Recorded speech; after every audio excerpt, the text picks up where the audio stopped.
नमस्कार मित्रों, मैं महाराज कुमार गुप्ता दक्ष स्टडी परिवार में बच्चों आपको स्वागत है। जो भी बच्चे बिहार बीपीएससी म्यूजिक टीचर के लिए तैयारी कर रहे हैं वह अब जोर शोर से लग जाएं। और एक अति महत्वपूर्ण प्रश्न आपके पास यह है कि हम प्रीमियम एक टाइम लगा देते हैं, उस टाइम पे आप रेडी रहिए और उस समय आप कमेंट में आंसर लगातार देते रहिए। जैसे मान लिया जाए कि प्रथम प्रश्न आपके पास ऐसे आया, तो यदि इसका आंसर आपको क्या मालूम है या नहीं मालूम है, इसका आप यूट्यूब के कमेंट बॉक्स जो ओपन रहता है उसमें आप आंसर देते रहिए। इससे फायदा आपको यह है कि आपको 100% याद हो जाएगा, क्योंकि आपका मुख्य उद्देश्य है याद कर लेना और एग्जाम में जाकर के इसको सोल्यूशन कर देना। तो यदि बहुत सारे बच्चे के कॉल्स और मैसेज आए थे कि सर याद नहीं हो पा रहा, तो याद आपको नहीं होने के कारण सिर्फ यही है, एक टीवी सीडी की सीरियल की तरह आप ऐसे देख रहे हैं, सिर्फ देखने से कुछ नहीं होगा। जब हम प्रीमियम टाइम लगाते हैं उस समय आप एक्टिव रहिए, ठीक है। और जैसे प्रीमियम टाइम पर आप एक्टिव रहते हैं तो कमेंट बॉक्स उस टाइम ऑन रहता है, अब लगातार उस समय आंसर देना शुरू कर दीजिए, ताकि आपको पता चल जाएगा कि हम जो आंसर याद किए हैं सही है या गलत है। इसीलिए हम कुछ गैपिंग भी देते हैं। इसीलिए बिना समय गवाए हुए आज का प्रथम प्रश्न बच्चों आपका है कि भारत के तृतीय सारना में भारत के तृतीय सारना में कितनी श्रुतियां प्राप्त हुई है? कितनी श्रुतियां प्राप्त हुई है? अब देखिए, कुछ हम गैपिंग दे रहे हैं, इतना समय में आपको क्या करना है कि आंसर दे देना है। ए में आपका ऑप्शन है बच्चों, ए में जो आपका ऑप्शन है 5 है, बी में आपका 6 है, सी में आपका 4 है और डी में आपका 7 है। तो इसका आंसर हो जाएगा बच्चों बी नंबर। बी कहने का मतलब है कि 6। कितना आंसर हो गया? 6। भारत के तृतीय सारना में कितनी श्रुतियां प्राप्त हुई है, तो कितना टिक आउट करिएगा? 6। नेक्स्ट प्रश्न पर ध्यान दीजिए। अचल बीना को और किस नाम से जाना जाता है? अचल बीना को और किस नाम से जाना जाता है? ए में आपका है मित्रों प्रमाणी श्रुति, बी में है चाल बीना, चल बीना हालांकि होना चाहिए था, और सी में ध्रुवा बीना और डी में सारना बीना। तो इसका आंसर हो जाएगा बच्चों सी नंबर। क्या आंसर हो जाएगा? C number. अर्थात अचल बीना को और किस नाम से जानते हैं, इसका आंसर क्या हो जाएगा? C number. प्रीमियम टाइम हम लगाते हैं उस समय आप जरूर हमारे साथ जुड़ें, और इसीलिए हम पहले क्या करते हैं कि ऑप्शन को ए बी सी डी बोल करके बताते हैं, कि क्योंकि तब तक आप आंसर कमेंट में दे दीजिए ताकि आपको 100% याद हो जाएगा। जितने भी बच्चे कॉल से मैसेज किए कि याद नहीं हो रहे हैं, उनके लिए भी यह सूचना है कि आप जो है से प्रीमियम टाइम के समय एकदम रेडी रहिए और उस समय आप आंसर दीजिए, 100% आपको याद हो जाएगा।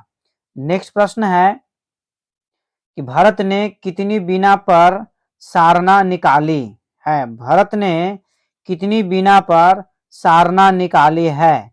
ए में आपका बच्चों है 4, बी में आपका है 2 और सी में आपका है 3 और डी में आपका है 1। अब आप समझ सकते हैं कि कुछ हम समय दिए, तो इसका आंसर हो जाएगा बच्चों बी। ऐसे आप कमेंट बॉक्स में लिख दिया कीजिए। मतलब कहने का मतलब है कि 2। भारत ने कितनी बीना पर सारना निकाली है, तो आंसर क्या हो जाएगा?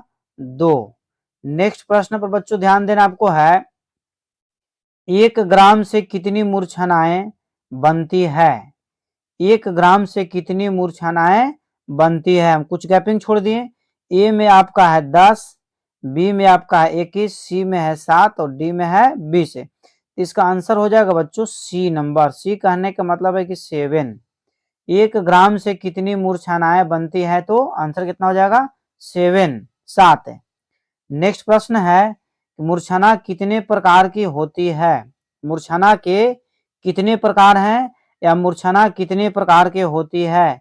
डी में आपका है 2, सी में आपका है 5 और बी में आपका है 3 और ए में देखिए आपको 4 है आंसर। ए में ऑप्शन क्या है? 4। ठीक है। इस प्रकार मूर्छना कितने प्रकार की होती है, तो आंसर कितना टिक आउट करना? 4 ही इसका सही आंसर भी है। ठीक है, अर्थात ए नंबर। ठीक बच्चों, आंसर क्या हो गया? ए नंबर। मूर्छना के कितने प्रकार हैं? तो 4 प्रकार हैं। नेक्स्ट प्रश्न है कि मध्यम ग्राम में पंचम किस श्रुति पर होती है? मध्यम ग्राम में पंचम किस श्रुति पर होती है? ए में आपका 13 है, बी में आपका 18 है, सी में आपका 17 है और डी में आपका 16वीं है। इसका आंसर हो जाएगा बच्चों डी नंबर। डी कहने का मतलब है कि 16वीं। क्या आंसर? 16वीं। मध्यम ग्राम में पंचम किस श्रुति पर होती है? तो क्या टिक आउट करिएगा? 16वीं। नेक्स्ट प्रश्न मित्रों, किस ग्राम को स्वर्गवासी ग्राम भी कहते हैं? किस ग्राम को स्वर्गवासी ग्राम भी कहते हैं? मध्यम ग्राम, गंधार ग्राम, षडज ग्राम या पंचम ग्राम? तो इसका आंसर हो जाएगा बच्चों डी नंबर। डी कहने का मतलब, सॉरी डी नहीं, डी इसका गलत आंसर है। इसका आंसर हो जाएगा बच्चों बी नंबर। बी कहने का मतलब है आपको कि गंधार ग्राम। कौन ग्राम? गंधार ग्राम। अर्थात किस ग्राम को स्वर्गवासी ग्राम कहते हैं? तो क्या टिक आउट कर दीजिएगा? बी मतलब गंधार ग्राम। नेक्स्ट प्रश्न पर ध्यान दीजिएगा, ग्राम कितने प्रकार के हैं? ग्राम कितने प्रकार के हैं? तो ग्राम ए में आपका है 4, बी में आपका है 6 और सी में आपका है 5 और डी में आपका है 3। तो इसका आंसर हो जाएगा बच्चों डी नंबर। डी कहने का मतलब है कि ग्राम के 3 प्रकार हैं। ग्राम के कितने प्रकार हैं? 3 प्रकार है। तीनों का नाम देखिए नीचे आपको शो कर दिए हैं, षडज ग्राम, मध्यम ग्राम और गंधार ग्राम। गंधार ग्राम को हम क्या बोलते हैं? स्वर्गवास ग्राम भी बोला जाता है। नेक्स्ट प्रश्न पर ध्यान दीजिएगा कि सप्तक के कितने प्रकार हैं? सप्तक कितने प्रकार के होते हैं या सप्तक के कितने प्रकार हैं? ठीक है, ध्यान दीजिएगा कि सप्तक के कितने प्रकार हैं।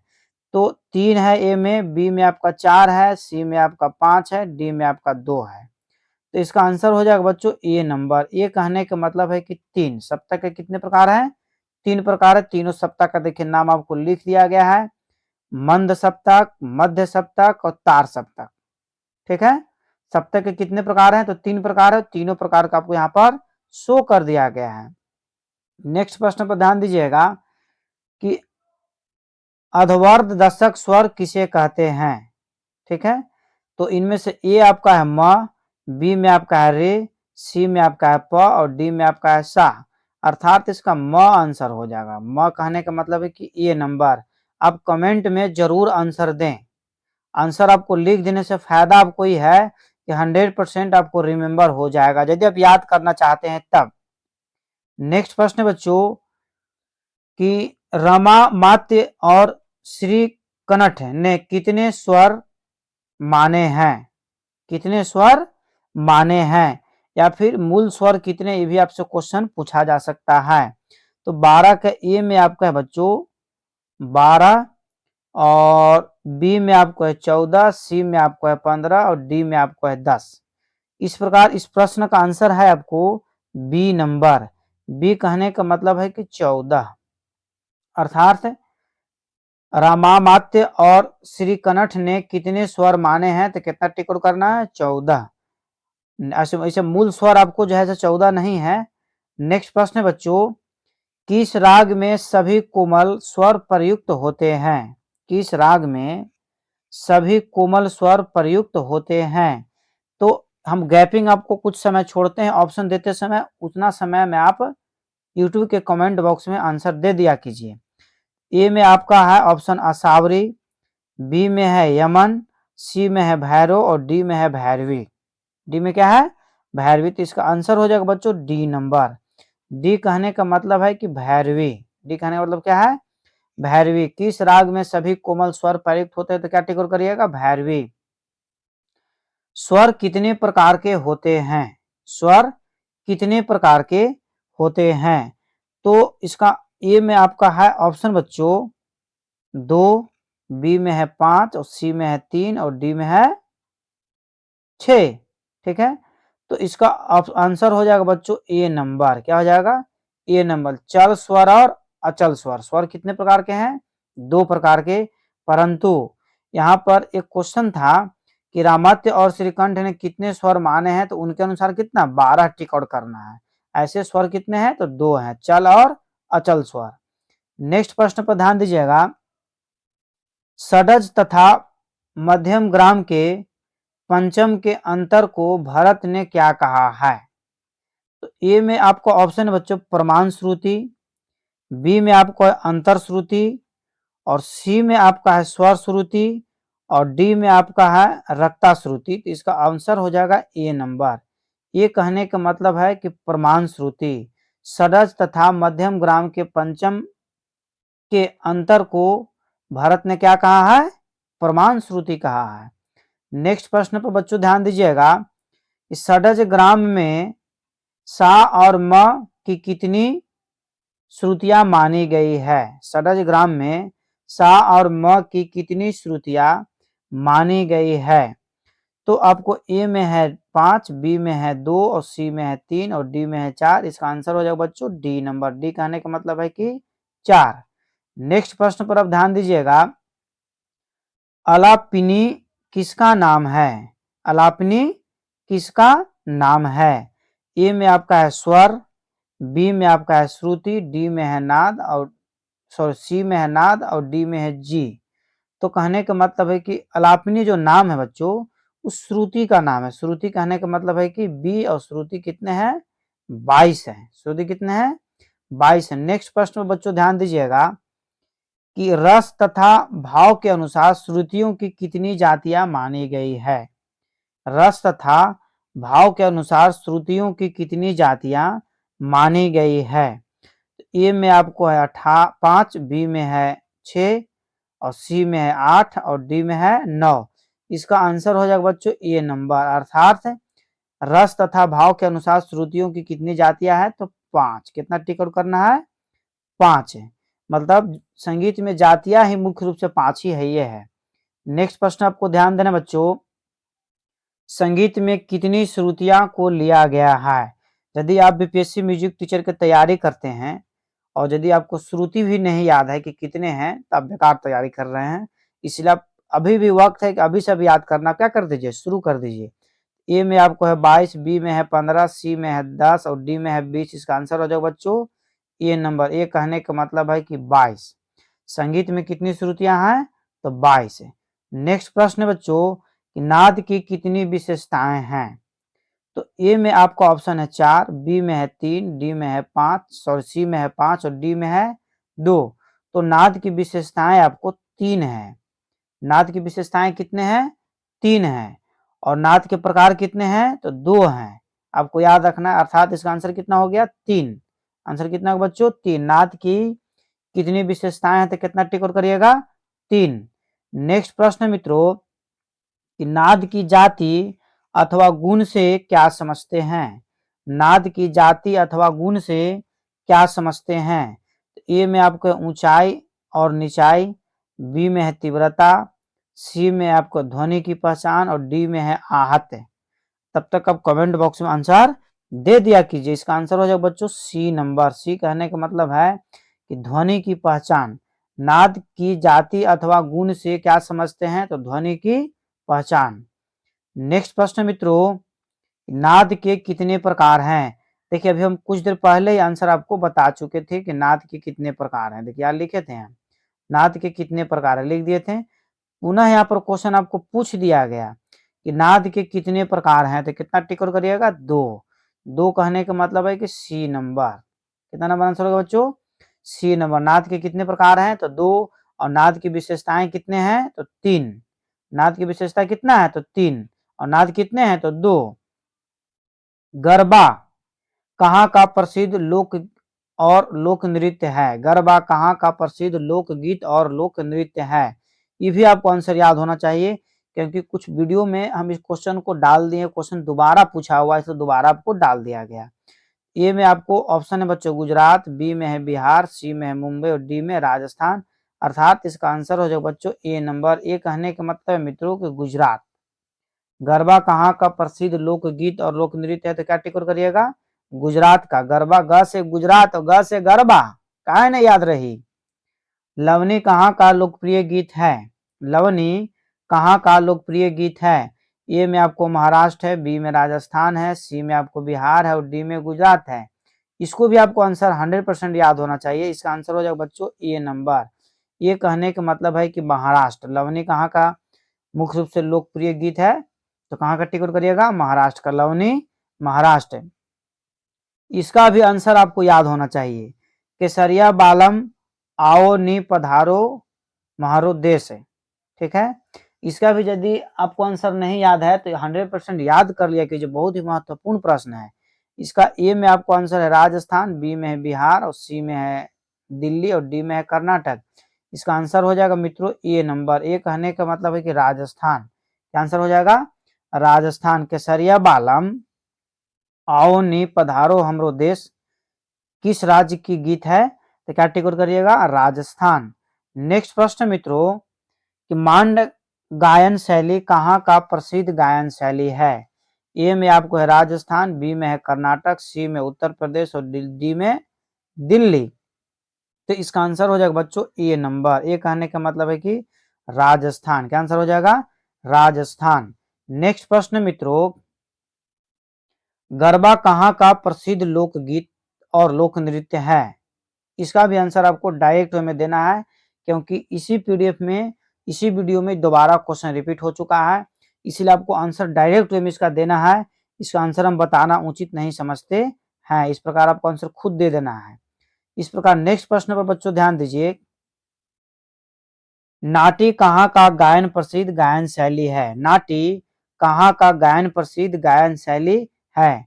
ए में आपको बिहार है, बी में हिमाचल प्रदेश, सी में उत्तर प्रदेश और डी में कर्नाटका।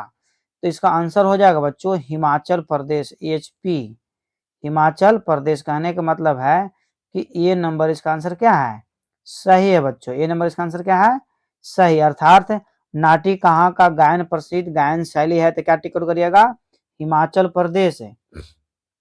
नेक्स्ट प्रश्न मित्रों कि चैती गायन शैली कहाँ के लिए प्रसिद्ध है। चैती गायन शैली कहाँ के लिए प्रसिद्ध है। ए में आपके उत्तर प्रदेश, बी में है बिहार, डी में है दिल्ली, सॉरी सी में है दिल्ली और डी में है ए और बी दोनों सही है। इसका आंसर हो जाएगा बच्चों डी नंबर। डी कहने का मतलब है कि ए और बी दोनों सही है। चैती गायन शैली कहाँ के लिए प्रसिद्ध है, तो क्या टिक करिएगा, ए और बी दोनों सही है। नेक्स्ट प्रश्न पर बच्चों ध्यान दीजिएगा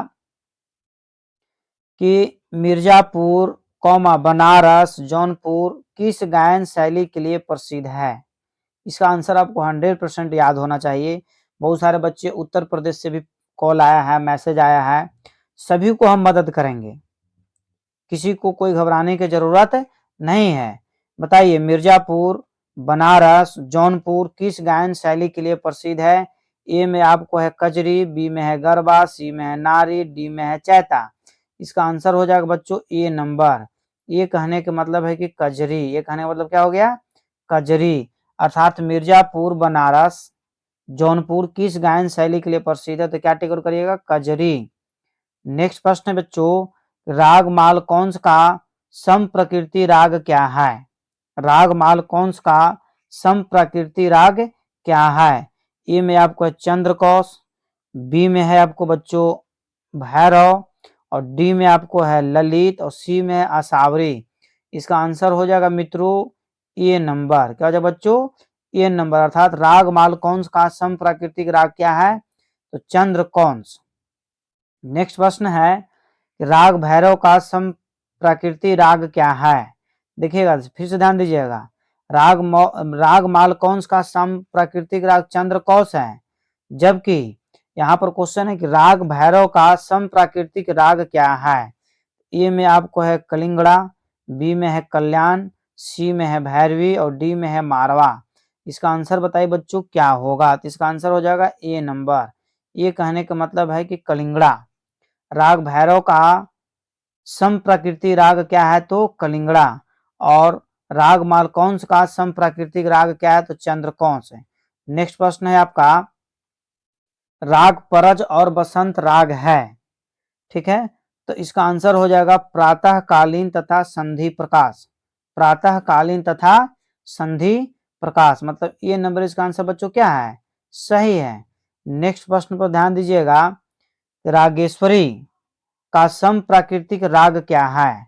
रागेश्वरी का सम प्राकृतिक राग क्या है। ए में है बागेश्वरी, बी में है मालगुंजी और सी में है मारवा और डी में ए और बी दोनों सही है। इसका आंसर हो जाएगा बच्चों डी नंबर। डी कहने का मतलब है कि बागेश्वरी तथा मालगुंजी दोनों को दोनों रागेश्वरी का सम प्राकृतिक राग है। फिर से ध्यान दीजिएगा, रागेश्वरी का सम प्राकृतिक राग आपको बागेश्वरी तथा मालगुंजी हो गया, ठीक है। इसके बाद आपका क्वेश्चन था कि राग भैरव का सम प्राकृतिक राग क्या है, तो कलिंगड़ा, ठीक है। और राग मालकौंस का सम प्राकृतिक राग क्या है, तो चंद्रकौंस। इस तरीका से आपको क्या करना है, याद करना, मतलब लिखे दे देंगे कि याद हो जाएगा तो हो जाएगा। शुद्ध कल्याण का सम प्राकृतिक राग कौन सा है? शुद्ध कल्याण का सम प्राकृतिक राग क्या है? तो ऑप्शन ए में है भूपाली, बी में है पूर्वी, सी में है मारवा और डी में है तोड़ी। इसका आंसर हो जाएगा बच्चों ए नंबर। ये कहने का मतलब है कि भूपाली। शुद्ध कल्याण का सम प्राकृतिक राग क्या है, तो क्या टिक करिएगा, भूपाली। नेक्स्ट प्रश्न मित्रों, किस स्वर लिपि पद्धति में गणित के अंकों का प्रयोग किया जाता है? अति महत्वपूर्ण प्रश्न आपका बीपीएससी म्यूजिक टीचर के लिए है। किस स्वर लिपि पद्धति में गणित के अंकों का प्रयोग किया जाता है? ए में है च्यू नोटेशन, बी में है न्यूमन स्वर लिपि, सी में है अस्टाफ नोटेशन और डी में है सेल्फा। इसका आंसर हो जाएगा बच्चों ए नंबर। ये कहने का मतलब है कि च्यू नोटेशन। ये कहने का मतलब क्या हो गया, च्यू नोटेशन। किस स्वर लिपि पद्धति में गणित के अंकों का प्रयोग किया जाता है, तो च्यू नोटेशन में। नेक्स्ट प्रश्न पर ध्यान दीजिए कि धी न स किस लयकारी को प्रदर्शित करती है, ठीक है। तो आपको ए में है आड़, बी में है बियाड़ और सी में है कुआड़ और डी में है तिगन। बताइए क्या आंसर होगा, एकदम कमेंट बॉक्स में आंसर आप देते रहिए प्रीमियम टाइम के समय, ठीक है। तो इसका आंसर हो जाएगा बच्चों सी नंबर। सी कहने का मतलब है मित्रों कि कुआड़। धी न स किस लयकारी को प्रदर्शित करती है, तो कुआड़ को। किसको, कुआड़ को। नेक्स्ट प्रश्न बच्चों, आड़ की लयकारी को कैसे दिखाते हैं? आड़ की लयकारी को कैसे दिखाते हैं? तो 5/4, 7/4, 3/2, 5/6। इसका आंसर हो जाएगा बच्चों सी नंबर। सी कहने का मतलब है कि 3/2। क्या आंसर हो जाएगा, 3/2। आड़ की लयकारी को कैसे दिखाते, तो 3/2। नेक्स्ट प्रश्न बच्चों, निम्न में से कौन सा ताल बेमेल है, मतलब आपस में दोनों सही नहीं है?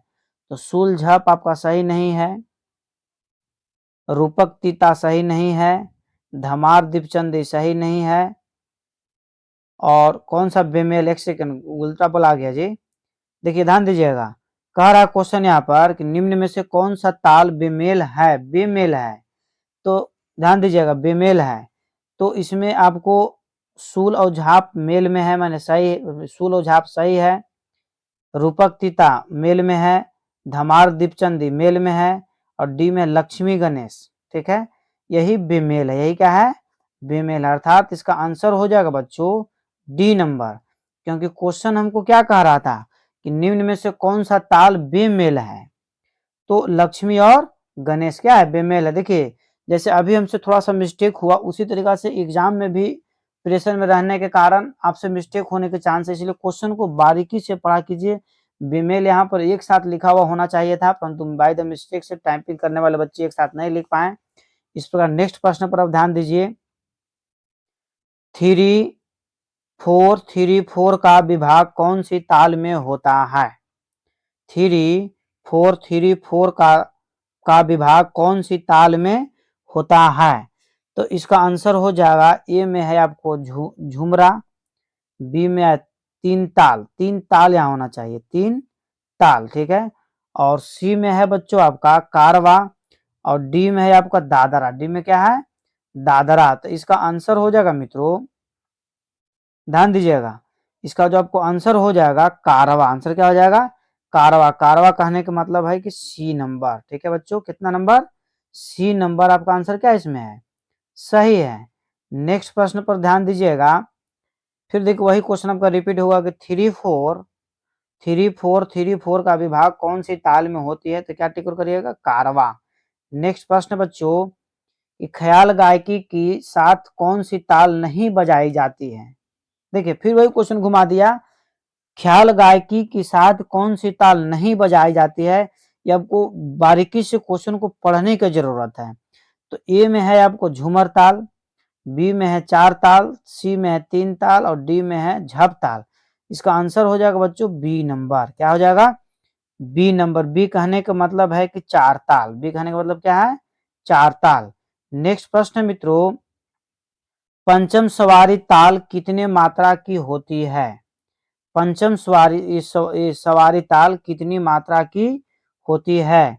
ए में है आपको 5, बी में है 10, सी में है 20 और डी में है 15। बताइए क्या आंसर होगा? तो इसका आंसर हो जाएगा बच्चों डी नंबर। डी कहने का मतलब है कि 15। डी कहने का मतलब क्या है? 15। पंचम सवारी ताल कितनी मात्रा की होती है? तो कितना? 15। पंचम सवारी ताल कितनी मात्रा की होती है? तो कितना टिक करिएगा? 15। कोई दिक्कत है? हैं? आप कमेंट में प्रीमियम टाइम के समय अवश्य आंसर दिया कीजिए।